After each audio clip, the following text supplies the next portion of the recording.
Vice President Kamala Harris has now earned enough delegate votes to become the Democratic nominee for president. So it is officially official ahead of the convention. There will be, of course, all of the fanfare, but this is it. This is the real count. Yeah, the DNC chair, Jamie Harrison, announcing that on a call that is going on right now. We should remind viewers that delegates are actually voting online, and that's how they were able to go through this process before the convention.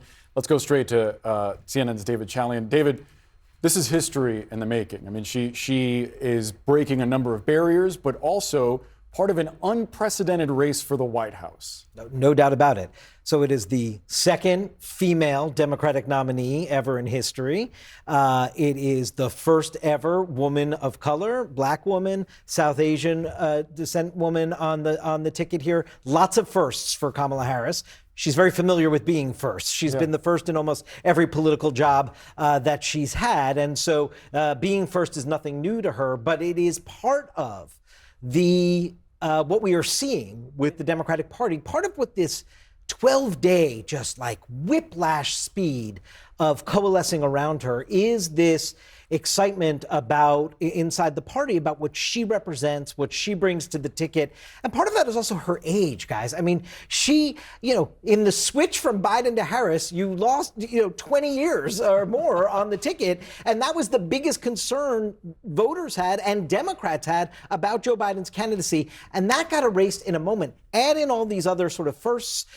You see it in the fundraising. You see it in the organization signups of people wanting to participate. And you just saw it with the speed with which anyone else who was even considering this in those weeks of like, hey, Joe Biden may not be there. Is there an opening here for me? I mean, within hours, you recall, they were endorsing Kamala Harris. So this is a sort of a culmination of what has just been Actually, I think Harris is speaking. I'm so sorry, David. Sure, no Harris problem. is speaking now on the call. Let's listen. For everything that you are doing, and to everyone on the call, thank you for your hard work and all you have been doing over these last many, many, many months. And I know that we are excited about the future, but we also know that we got a lot of work to get there, and we have a lot of work to do. It's good work. We like hard work. And I just want to thank everyone for joining this call. Listen, I think we all approach our campaign with the same spirit, including that this is truly a people-powered campaign. And I would not be on this call right now and with you all were it not for your support and your trust, for which I am deeply grateful. I am honored to be the presumptive Democratic nominee for President of the United States. And I will tell you the tireless work of our delegates, our state leaders and staff has been pivotal in making this moment possible. And your dedication cannot be overstated. Your dedication to our country. I know we all feel this way so strongly. We love our country. We believe in the promise of America. And that's what this campaign is about. So, of course, I will officially accept your nomination next week once the virtual voting period is closed. But already I'm happy to know that we have enough delegates to secure the nomination. And later this month, we will gather in Chicago, united as one party, where we're going to have an opportunity to celebrate this historic moment together. And again, this campaign is about all of us coming together, people coming together from every walk of life, every lived experience, and being fueled by our love of country, knowing that we are prepared to fight for the best of who we are. We believe in the promise of America, a promise of freedom, opportunity, and justice, not just for some, but for all. And ultimately in this election, you all have heard me say many times, we each face the question, what kind of country do we want to live in? Do we want to live in a country of freedom, compassion, and rule of law, or a country of chaos, fear, and hate? And the beauty of our democracy is we each, every one of us, has the power to answer that question. And that is why I say and know the power is with the people. So here's the bottom line. I say to all the friends on the call, we are going to win this election. And it is going to take all of us, whether it is making calls, connecting with our communities, engaging online, or even talking with people where we go every day, whether it be to the grocery store or our church. We are going to talk with people about the fact that we are all in this together and we stand together. And so let's let folks know that our campaign is about the future, and it's about an expansion of rights and freedoms and for the opportunity of everyone to not just get by, but to get ahead.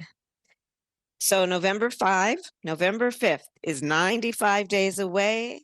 And North Carolina, for everyone there, you're kicking us off with absentee ballots that are being sent in just 35 days. So we are in this, everyone. We are in this. We are on the road. And it's not going to be easy, but we're gonna get this done. And as your future president, I know we are up to this fight. And when we fight, everyone will say in unison, we win. So thank you, everyone. Please take care. And I can't wait to see you in Chicago. And thank you again, Jamie. We've been listening to Vice President Kamala Harris accepting the presumptive presidential nomination for the Democratic Party. Obviously a historic moment. She becomes the first black woman and the first Asian American to lead a major party ballot. She said on the call that she was excited about the future, but she emphasized this multiple times. There's a lot of work to do. It's not going to be easy. She said she was looking forward to the convention to celebrate as one party. David, we'll go back to you. Part of the reason that they're doing this digitally is because there was a moment where Democrats feared they may have a bit of a snafu at the convention. Yeah, specifically in Ohio, the Republican legislators there were saying they weren't going to sort of give a waiver, given that the convention is slated to happen after their deadline. But Governor DeWine changed that, signed a law, and it's not really a threat. Nonetheless, they stuck with their plan. We saw this, by the way, in the pandemic 4 years ago. They also did a virtual vote like this. We should note, she didn't say she was accepting it on this call. What was announced here by DNC Chairman Jamie Harrison is that she has secured enough delegates to be the Democratic nominee. She hit over that 50% plus one threshold, but the voting is still open. And so delegates are still getting in their ballots. And so she clearly wanted to not shut that off and allow more time, and said that when the voting period comes to a close, then she would formally accept the nomination. Of course, we'll see her publicly in a grand fashion accept the nomination when she delivers that speech in Chicago. And no one is running against her, isn't Correct. I'm taking a look at the delegate ballot, the official ballot. It's Kamala D. Harris or present. So there you go. That's what it was. And listen, despite her referring to herself as the presumptive nominee and emphasizing that it's going to be at the convention, the Democratic Party and Kamala Harris, they just got married. Maybe the wedding is in 2 weeks and change, but like, it's done, it is signed, it's official. They have made her the nominee with this. She's over the threshold. It's official. I wonder, in your reporting, as you're talking to voters, if there's any sensitivity, as we did think at one time there might be, to this idea of a coronation in what has also given the Democrats kind of an orderly transition to Kamala Harris. I was in Michigan this week talking to a lot of voters, and there was no talk of a coronation, even among Joe Biden superfans. And the reason for that is Donald Trump. No He bother is absolutely of unified. it. Interesting. Yeah, he has unified the Democratic Party. So one of the reasons that this roll call vote is happening virtually, yes, as David said, the Ohio thing, but there also was some concern about the potential for some challenges in Chicago from the uncommitted movement that we saw earlier this year, perhaps from some people challenging Joe Biden.